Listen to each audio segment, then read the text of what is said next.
సమాజంలో వస్తున్న మార్పును, సమాజం నుంచి వస్తున్న డిమాండ్ను దృష్టిలో పెట్టుకొని కులగణన సర్వే, ఇంటింటికి సర్వే కోసం ప్రభుత్వ అధికారులు వస్తున్నారు.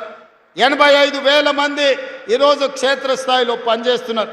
8,500 మంది వాళ్ళను పర్యవేక్షిస్తున్నారు. ఏ ఇంటికి ఈ కులగణన కోసం వచ్చినా మీరు చదువుకున్న విద్యార్థులుగా అన్ని వివరాలను అందించడం ద్వారా కులగణను విజయవంతం చెయ్యాలి. రేపు మీ రిజర్వేషన్లు 50% దాటి మీకు అందుబాటులోకి రావాలి అంటే కులగణన జరిగి తీరాలి.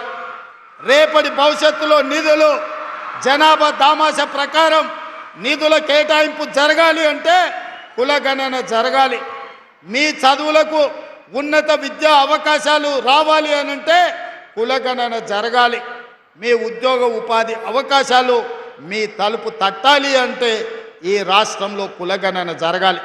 తెలంగాణ రాష్ట్రంలో మన ప్రభుత్వం చేయబోతున్న కులగణన ఈ దేశానికే ఆదర్శంగా ఉండబోతుంది. 2025 జనగణనలో ఖచ్చితంగా కేంద్ర ప్రభుత్వం మెడలు వంచి కులగణనను కూడా అందులో చేర్పించి తద్వారా రాజకీయ రిజర్వేషన్లు, ఎడ్యుకేషన్, ఎంప్లాయ్మెంట్ రిజర్వేషన్లను 50% పైబడి అందుబాటులోకి తేవడానికి కట్టుబడి ఉన్నది కాంగ్రెస్ ప్రభుత్వం. అందుకే కులగణనను కూడా మీరు ఇంటికి వచ్చినప్పుడు మీ అమ్మ నాన్నకి చెప్పండి, ఇందులో పాల్గొనేలా చెయ్యండి. ఆ వివరాలు మీరే చెప్పండి. ఆ వచ్చిన అధికారులతోటి ఆ కులగణన మొత్తం షీట్స్ మీరు తీసుకోండి, మీరు చదవండి, మీరు అవగాహన చేసుకోండి. మీరు మీ పక్కింటి వాళ్ళకి చెప్పండి, మీకు తెలిసిన వాళ్ళకి చెప్పండి. ఈ కులగణన ఎవరికి ఎలాంటి ఇబ్బంది తేదు, ఎవరి ఆస్తులను గుంజుకోదు, ఎవరి రిజర్వేషన్లను తొలగించదు, ఏ ప్రభుత్వ సంక్షేమ పథకాలను ఆపదు. కొంతమంది కుట్రపూరితంగా మీరు వివరాలు ఇస్తే మీ సంక్షేమ పథకాలు ఆగిపోతున్నాయని అబద్ధపు ప్రచారం చేస్తారు. ఈ కులగణన మీ సంక్షేమ పథకాలు పెంచడానికి, మీ రిజర్వేషన్లను పెంచడానికి, ఆర్థికంగా మీకు ఇంకా నిధులను ఎక్కువ కేటాయించడానికే తప్ప ఏ ఒక్క సంక్షేమ పథకం తొలగించడానికి కులగణన కాదు.